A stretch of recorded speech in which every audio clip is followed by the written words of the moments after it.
Welcome to another session of our Becoming series. This is where we come together to learn about careers in energy efficiency. In our Becoming series, we get to come together and learn about all of the different jobs. There's so many different careers that make up the energy efficiency sector. And each month we're going to focus on a different one, learn some of the skills and the experience and the expertise that can lead you into that career. This series is sponsored by two really great partners. We have Natural Resources Canada and Electricity Human Resources Canada. Both sponsors are leaders in developing the Canadian energy efficiency workforce, and it would be impossible for us to do this work without them.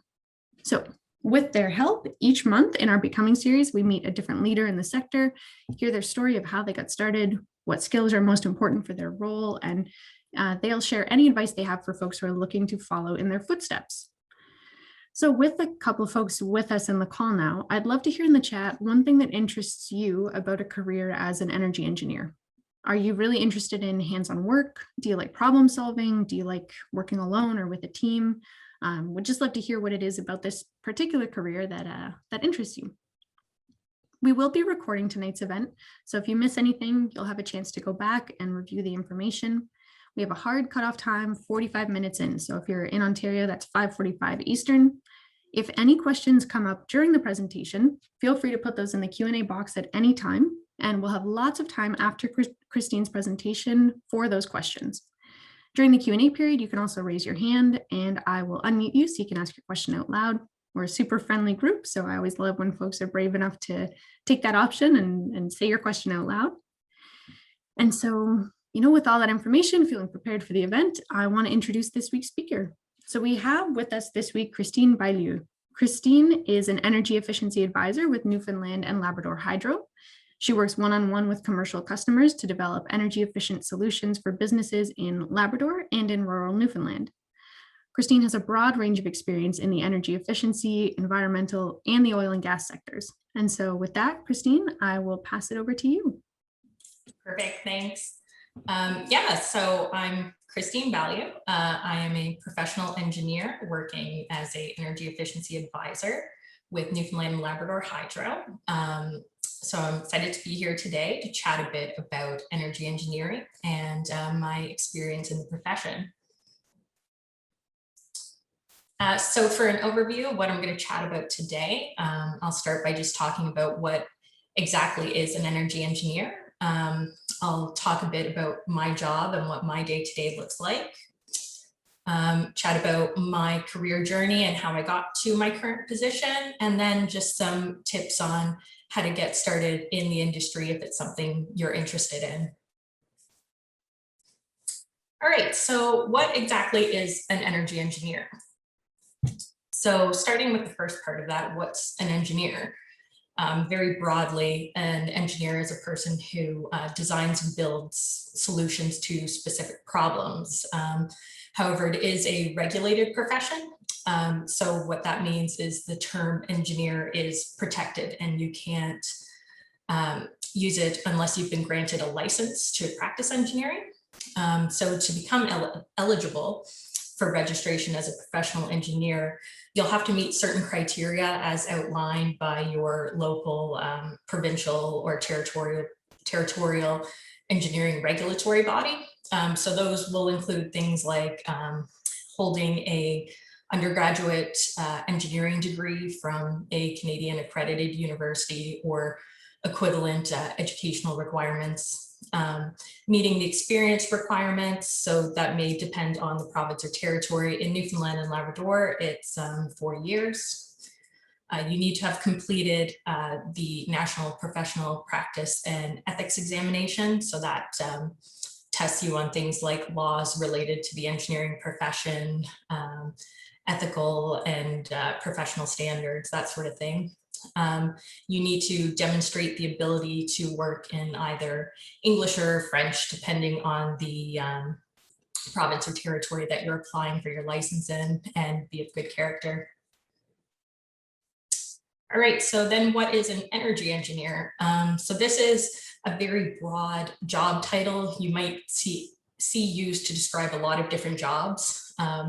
So it could be used to refer to anything working on extraction or processing, producing, transmitting, or distributing energy. It could refer to fields such as energy efficiency, facilities management, renewable, sustainable energy technologies, or environmental compliance. My particular experience is in energy efficiency engineering, so that'll be the focus of my presentation today, but I would encourage you to look at all the different facets of the industry, as it is very broad and constantly developing. All right, so I'm just going to take some time to go through my job, the Newfoundland and Labrador electricity system, our energy efficiency programs, and how my particular role fits into that.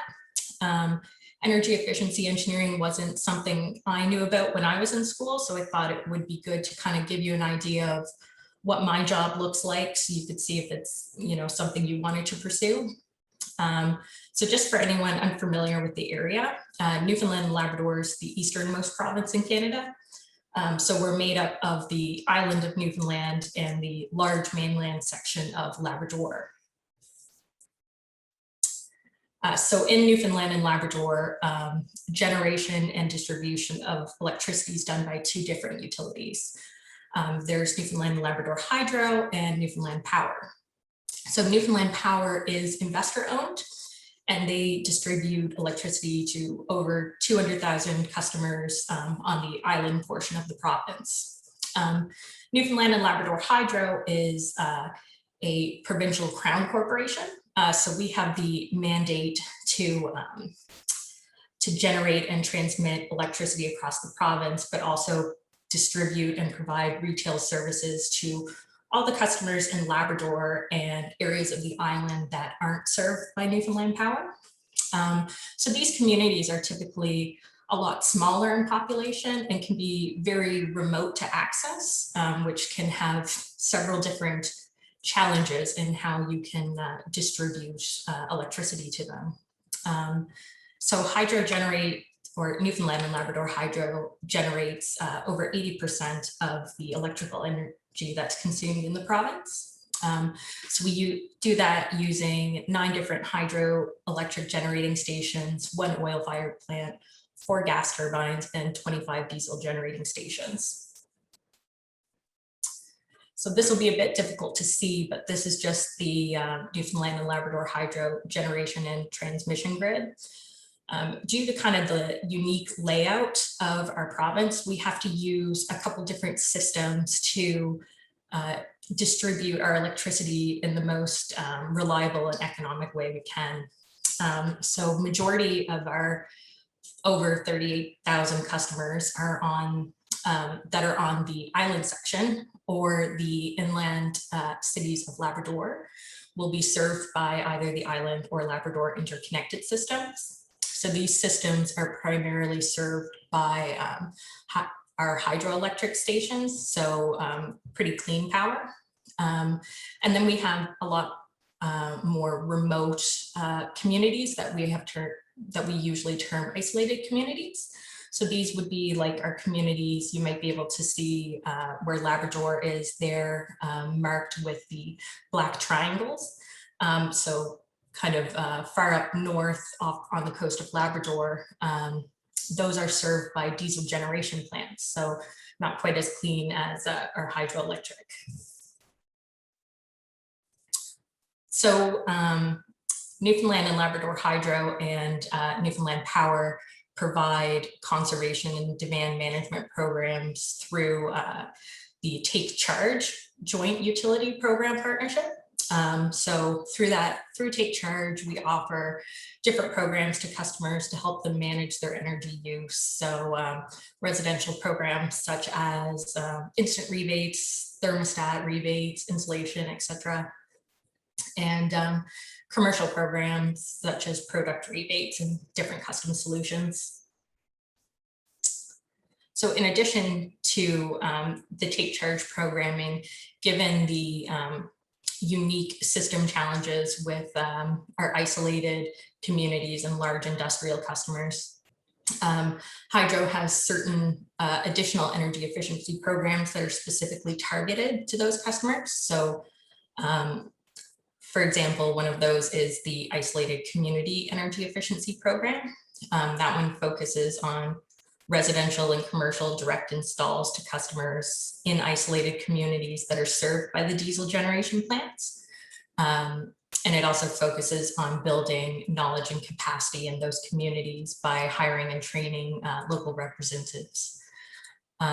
We also have a isolated systems business efficiency program, which is available to commercial customers in isolated communities. It offers increased financial incentives, as in these remote communities, there's typically a higher capital cost to get energy efficiency program or projects in the regions, and there's a lot higher value to the savings coming from the diesel plants versus our other systems for the utility itself. And we also have an industrial energy efficiency program targeted to our large industrial customers. All right, so now that I've given you some context kind of on how the electricity is generated and distributed in our province and how our conservation and demand management programs work, I can give you an idea of what my job is and how it fits into those things. So I'm an energy efficiency advisor, and I act as the lead deliverer of energy efficiency programs for our commercial and industrial customers that are served by hydro. So I'll work one-on-one with business customers to help them identify and evaluate different energy efficiency projects. So that might include me doing walkthrough audits of their facilities to help them try and identify some projects to help them manage their energy use. Or they might have a specific project they bring to me in which I can help them by evaluating the potential energy savings, how viable the project is, and see if we can provide an incentive for them through one of our existing programs. So some examples of projects I might see day to day would be something like lighting retrofits, maybe a upgrade to a refrigeration system for something like a grocery store, fish plant, HVAC improvements, so maybe a heating system upgrade or heat pumps or something along those lines, and also insulation upgrades and other building envelope upgrades. And in addition to individual projects, I also spend time researching new technologies and providing technical support in the creation of future conservation and demand management programs or electrification programs to see how they can be designed to have the best benefit to our system and customers. All right, so how did I get involved in this kind of work? So I grew up in Halifax, Nova Scotia, and I've always had an interest in math and I guess the concept of solving problems through design. So I decided after high school to study engineering.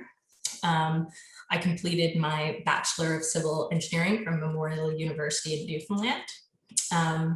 They have a really great program that allows you to complete 6 paid work terms throughout the course of your degree. So that was really valuable for giving me some work experience and for allowing me to see several different types of engineering to kind of decide maybe what I wanted to actually work on in the future.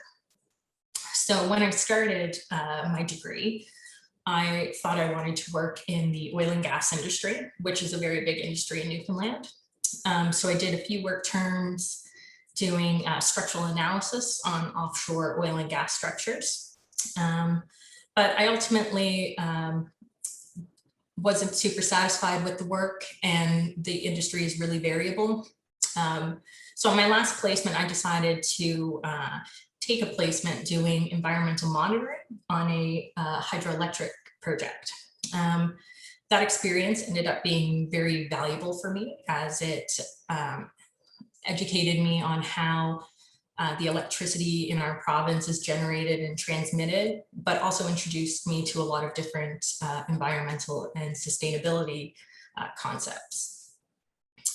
So then after when I graduated, I had kind of decided I wanted to work more in environmental engineering type work, but I didn't have a lot of luck finding a job in Newfoundland still. So I ended up taking a job with Efficiency One back in Nova Scotia. So Efficiency One supplies the energy efficiency services through the Efficiency Nova Scotia franchise. So that was my first real introduction to energy efficiency engineering. So in that position, I was mainly working on their commercial new construction program, which provided incentives on new construction projects that were including energy efficiency in their design. So there was definitely a bit of a learning curve for me, coming from more of a oil and gas and structural background. So in addition to learning on the job, I definitely tried to take advantage of it, as much additional training as I could.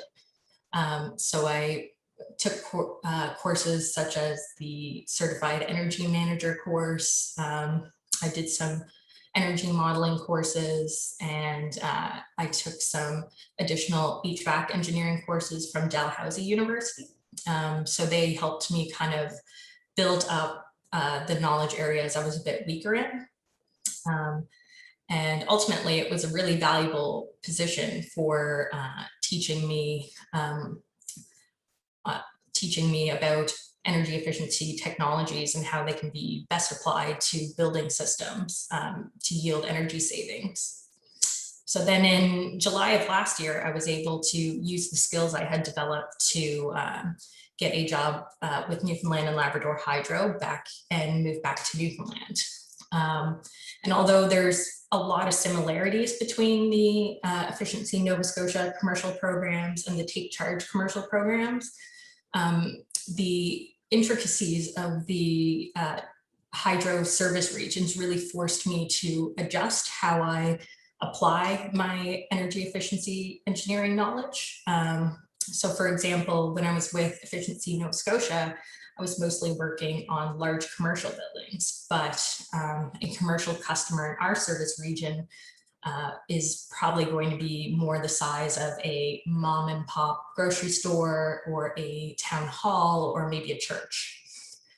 So the most effective and economical solution for those businesses is going to be a lot different than what I was used to looking at for a large commercial facility. Additionally, the remoteness of some of these communities can definitely be a challenge. It can be harder actually getting supplies up to the region, or ensuring that, if someone installs a certain technology and it breaks, are they able to actually get maintenance on it? And also the climate in somewhere like Northern Labrador can be very different than even on the island of Newfoundland. So something that might be very effective in a moderate climate like on the island would be, maybe a lot less effective in Labrador, where it gets very, very cold. But overall, it's very satisfying to be able to work with the smaller businesses and work with them to help them manage their energy use. I also like being able to work within the utility to help figure out where we can include energy efficiency initiatives to best benefit our electrical system and our customers. So why consider energy engineering, or maybe who might be interested in this kind of career path? I think it would be a really good fit for someone who's maybe would enjoy applying engineering solutions to manage someone's energy use. It allows you to study and work with new technologies and figure out how those can be utilized to benefit communities. It allows you to contribute to an overall beneficial environmental impact. It's definitely a field I didn't know existed when I was in school, but it does have the potential to have a really rewarding long-term career. And I've just included a couple tips on maybe how to get started in energy engineering, or maybe how to transition into it if you're already doing a different type of engineering. As I said in the beginning, since engineering is a protected, regulated position, if you want to do engineering work, you'll have to meet the criteria of your province or territory, which would include doing your Bachelor of Engineering if you don't already have it. And I would recommend during that process trying to complete as many work internships as possible. Even if the internships you get aren't that related to the fields you want to work in, just focus on developing as many transferable skills as you can. So things such as project management or effective communication or engineering analysis can be used to help you get the next job that might be a bit closer to the industry you want to work in. I would always recommend seeking as much additional training as you can. The energy efficiency industry is always changing constantly, so it's great to have a background on many different things, because the solutions you might apply today to one area could be different for a different area or 5 years from now. So it's really good to be informed about a lot of different concepts in the industry. I would also recommend attending as many industry events as you can. It's a great way to meet and network with other professionals in the industry. It is constantly growing and changing. So it can give you an idea of what's upcoming for the industry and maybe where you can find your niche to get into it. But yeah, that concludes my presentation, but I'm happy to answer any questions that come up. So thank you, Kristine. I really appreciated hearing more about the Newfoundland context. I thought especially the example of how you might find a technology that works really well, but if it can't be serviced in a remote community, it's not actually a good solution. It's something I never would have thought of. Yeah, I found our system has a lot of intricacies and a lot of different challenges that maybe I definitely didn't see before or really realized would be issues. But yeah, you definitely, it's not a energy efficiency isn't one size fits all for a certain area for sure. Definitely. Awesome. So we are, it's question and answer time. So if anyone has a question, you've got two options. Your best bet is the Q&A tool, which you'll find at the bottom of your screen. I see there are some questions in there already. You're also welcome to raise your hand, and then I can unmute you and you can ask your question directly. So the first question I have for you, Kristine, is it possible for someone with a Bachelor of Science to become an energy engineer? So for example, if someone did their degree in applied physics, is there a way to transfer in, or would you have to do a whole nother degree in engineering? I believe you would have to have a undergraduate Bachelor of Engineering, where it is such a regulated profession. You might be able to transfer some courses or credits you did over to the degree. I mean, you would have to consult your own like local, provincial, or territorial engineering regulatory body for sure. But it is a pretty regulated profession. So they're pretty insistent on only taking people from accredited undergraduate programs. Yeah, that makes sense. Another question, so kind of the same question asked two different ways. Are there any specific energy certificates or any other training or courses that you did that are mandatory for becoming an energy engineer? There aren't really any that are mandatory, I wouldn't say. Definitely when I started in the industry, I mean, there was nothing specific that I found. I definitely needed to have that to, get anyone to call me back. But there's a lot of training that's very useful. The one I found probably the most useful for me personally was the Certified Energy Manager one. As that one was, I guess, more so directed to energy efficiency, which isn't something I had spent a ton of time on during my degree. But yeah, I wouldn't say they're necessarily courses you must have or like really hard and fast requirements. You can definitely like build up your qualifications using additional training, but there's nothing really that's super completely mandatory. Awesome. And this is a really interesting question. What kind of roles do the people that you work the closest with have? Well, I guess, so I work within an energy efficiency team. So we have marketing people that run the residential programs. And like I said, it's we have kind of a unique conservation and demand management program where we're a joint program. So we work directly with Newfoundland Power. So we'll provide incentives and rebates to customers in our service region and they'll to theirs, but it is a joint program. So we're always working together with them to, design programs and, just for the day-to-day stuff of programs. We'll also work with, depending on the project, we might need a certain consultant to come in to do an audit or a study. So we'll be working with different consultants, but that's probably the main people I would work with day to day, besides other people within the utility as well. So when we're looking at designing programs and stuff, we're always working with system planning to figure out, what do we need? What's the best benefit? What's the impact on our system if we do something? Interesting how many different people need to come together for a project like this. Like there's so many. There's a lot of different pieces for sure. There's a lot to it, and there's a lot of ways, I guess, that you can be involved in energy efficiency or energy engineering. Like you don't have to be the person looking at projects from the utility like me. You can be the consultant or a different person at the utility, or like many different roles. Definitely.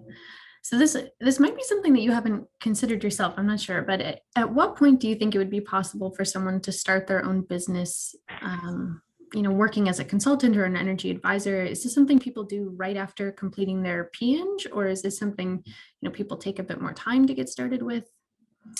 From what I've seen, it's usually something maybe you've had a few years experience and then maybe you feel ready to go on and maybe look at consulting or being an auditor or advisor or something like that. I think it definitely helps to have a couple years experience in the industry before you start doing that. But I mean, I don't have my own business. I unfortunately don't run Newfoundland and Labrador Hydro, but so I can't say for sure. One day. And a question here is LEED certification related to your work. Is that something that you think would be useful for someone looking to get into this field? For some people, yes. For we in Newfoundland, it's not a requirement we really have for our particular programs. I could see it being useful. I have some friends that work more so in like project management or like building design, and for them it's very useful to be familiar with those requirements when they have a client that comes to them and they say, I want this certification, like then you would know what you need to do to get that. But just for us in this province and for our particular programs, it's not something I've needed to be familiar with. But yeah, that's not to say for other projects in parts of the industry, it could be very helpful. Awesome. And how does your job compare to someone who is an NRCan registered energy advisor? Do you do similar work or is it very different? I don't think I can necessarily comment because I'm not entirely sure exactly what they would do today. So I wouldn't want to say because I'm not entirely sure.